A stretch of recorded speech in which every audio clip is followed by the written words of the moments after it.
Operation முடிஞ்சு ரொம்ப நேரம் ஆச்சு. டாக்டர் கான்லோன் வந்ததும் கட்ட அவிழ்த்து.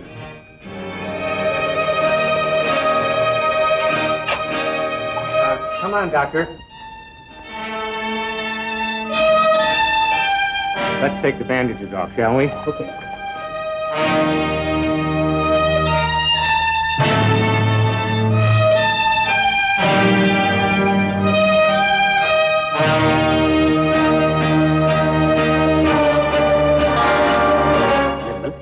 இப்ப சாதாரணமா யாரும் பார்க்க முடியாத இருட்டுல நாம இருக்கோம். இப்ப 100 வாட்ஸ் பல்ப போட போறோம். அந்த வெளிச்சத்துல உனக்கு முன்னால இருக்கிற உருவம் எப்படி இருக்குன்னு சொல்லு. ஓகே.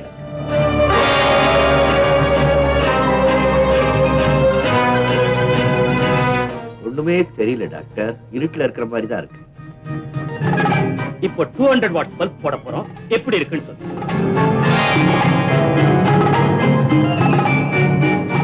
டாக்டர், என் முன்னால நிழல் மாதிரி ஒரு உருவம், அதை என்னால பார்க்க முடியுது. Good good.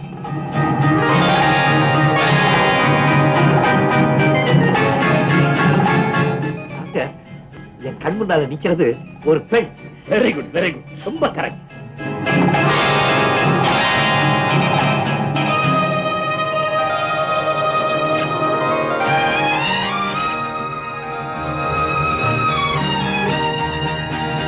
டாக்டர், இது வசந்தி.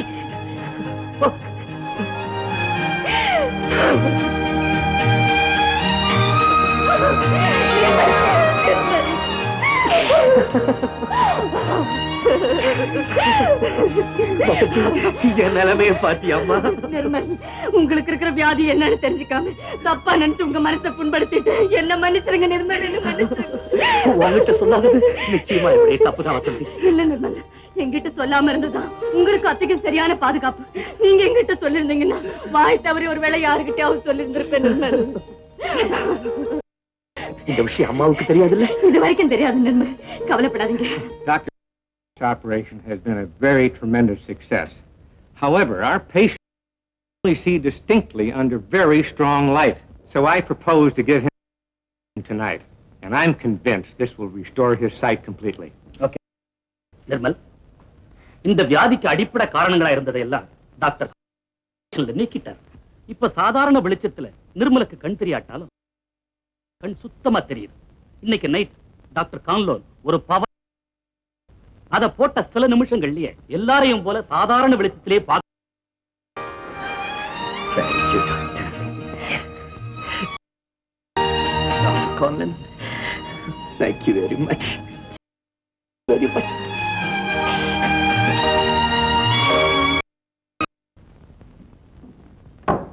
வாங்க வாங்க. என்னது காட்டில் ஊருன்ற சத்தம் காணோம்? ஜம்பு வீட்டுல இல்லையா? அவிச்ச கடலை விமலா, செஞ்சதுனால உன் கல்யாணம் நின்னு போச்சேன்னு நீ கவலைப்படாதேம்மா. நாங்க இப்ப நேரம் போய்கிட்டு இருக்கோம். ஆமா, போயிட்டு வந்த உடனே உன் கல்யாணத்தை நாங்களே கழுத்துல 3 முடிச்சு விழுகணுமேன்னு நான் ஆண்டவன் கிட்ட எவ்வளவோ வேண்டிக்கிட்டேன். ஏதோ செவிட்டு சாமி கிட்ட நான் நினைக்குதோம். அவன் 3 விழுந்தது. இவர் கையை மட்டும் ஒடியாம இருந்திருந்தா எவ்வளவு நல்லா இருந்திருக்கும். அந்த அம்மாவுக்கு விமலாவை ரொம்ப பிடிச்சதே. அப்ப நாங்க புறப்படுறோம். எனக்காக நீங்க எவ்வளவு கஷ்டப்பட்டிருக்கீங்க. எங்க வீட்டுல காஃபி எதுக்குமா? நீங்க செய்ததெல்லாம் அண்ணன் கிட்ட சொன்னா அண்ணன் ஏதாவது தராம இருக்க வாங்கிட்டே போங்க. கொடுக்க சொல்லு, வாங்கிக்கிறோம். உன் கல்யாணம் நின்னு போச்சு.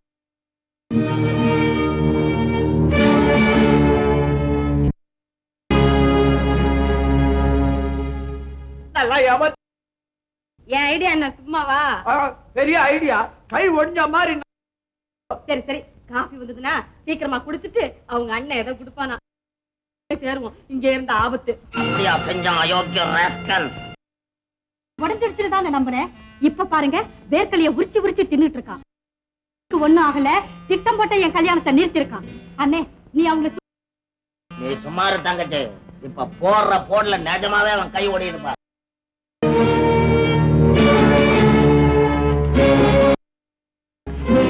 ஜேம்ஸ், இப்படி ஆயி போச்சு.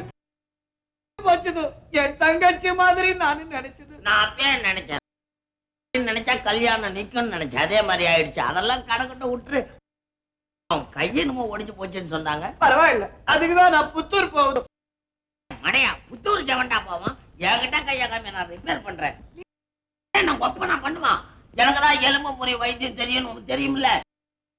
தெரியும். பின்ன உமாரி ஆள வேற எதை முறிக்க சொல்ற? இருக்கிறதே எலும்பு தான். கொண்டாயன் நான் புத்தூர் போறேன். வேறடா புத்தூர் போகுது. கோடம் பாப்போம். புத்தூர் கோடம்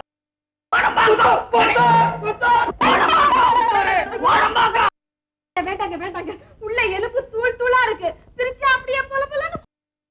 பின்ன இவன் மாதிரி பயலுக்கு எலும்புன்னா ஸ்ட்ராங்காவா இருக்கும். இவன் தான் நானும் ஒழுங்கா கேட்டுறான். இல்ல இல்ல, உள்ள பூரா ஒரே காயம், ரத்தம். உனக்கு மூஞ்சிக்கு அவர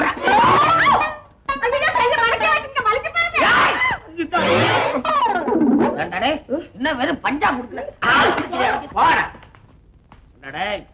கையா உடைஞ்ச உனக்கு எங்கடா காயத்தையே காணும்? எல்லாம் உள்காயம். ரத்தத்தை காணும்? எல்லாம் உள் ரத்தம். எல்லாம் உள் ரத்தம். உள் ரத்தம். மை காட், நான் புத்தூர் போகுது. ஐயோ ஐயோ, கையை கீழே தொங்க விடாதீங்க. உள்காயம், உள் ரத்தம். ஏய், நீ பொண்டாட்டி இருக்குது, நீ இங்க மனசு அடிபட்டு சாவுது, கை கீழே போடாதே சொல்லுது நீ. அப்பா ஜம்பு, நான் எல்லாம் உன் கையில சொல்லுது. அப்பாலே புத்தூர் போகுது. மரியாதையா சொல்லு. ஏண்டா அந்த கல்யாணத்தை நிறுத்தின? சொல்லுது, நான் எல்லாம் சொல்லுது. நிர்மாலுக்கு கண் வைத்தியம் பண்ண அமெரிக்காவில இருந்து டாக்டர் வந்திருக்குது. அதுக்குள்ள நிர்மால் விமலா கல்யாணம் நடக்க கூடாதுன்னு சொல்லி இந்த மாதிரி எல்லாம் நடிச்சு கல்யாணத்தை நிறுத்தினது. இப்போ நான் புத்தூர் போகுது. இல்ல, உன்னை தாம்பரத்துக்கே அனுப்பணும். புத்தூர் பத்தாது. அவன் நிர்மால் எங்க இருக்கான்?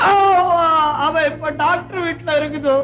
நீ என்ன விட்டுடுது, நான் புத்தூர் போகுது. நிர்மலா, இவன் அன்னைக்கே ஏன் நம்ம விஷயத்துல இவ்வளவு இன்ட்ரெஸ்டா இருக்கான்னு நினைச்சேன். நான் சந்தேகப்பட்டது கரெக்டா போச்சு. என்னைக்கே உனக்கு நிர்மலுக்கு கல்யாணம் நடக்கணும். நடக்கல, நம்ம திட்டம் பூரா கெட்டு போவோம்.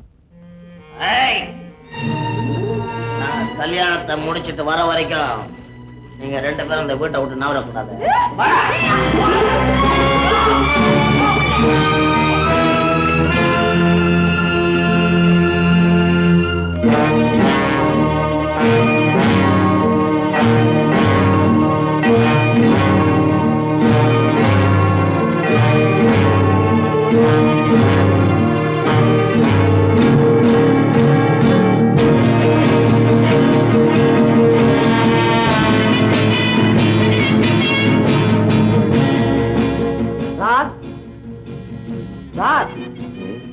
டாக்டர், அவர் தங்கிருக்க இடத்துக்கு உங்களை கூட்ட சொன்னாரு.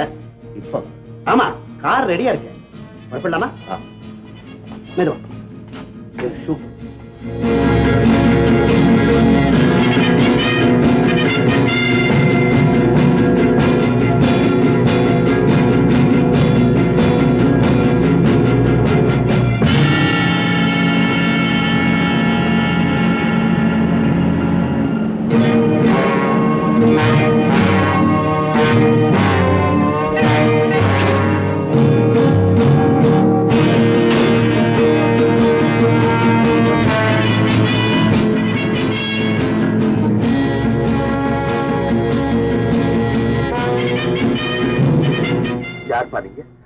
டாக்டர் வீட்டு கூட்டிட்டு போறதா சொல்லி எங்க எடுத்துட்டு வந்திருக்கீங்க? நிர்மல், எங்க கண்ணுல மண்ணை தூவிட்டு உன் கண்ணை குணப்படுத்தலாம் நினைச்சியா? ஐயா, நானேதான். என் பக்கத்துல இருக்கிறது யார் தெரியுமா? விமலா.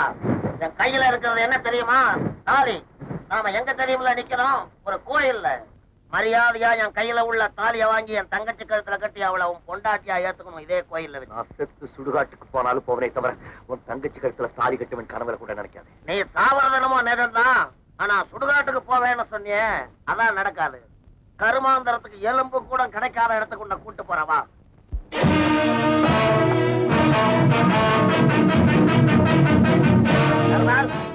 10 நிமிஷம் டைம் தரேன். நல்லா யோசனை பண்ணி உன் தலைவிதியை நிர்ணயிச்சுக்கோ. நீ நிக்கிற இடத்துல இருந்து ஒரு அங்கல நவந்தாலும் கீழே விழுந்து சுக்குநூறு ஆயிடுவேன். ஜாக்கிரதை.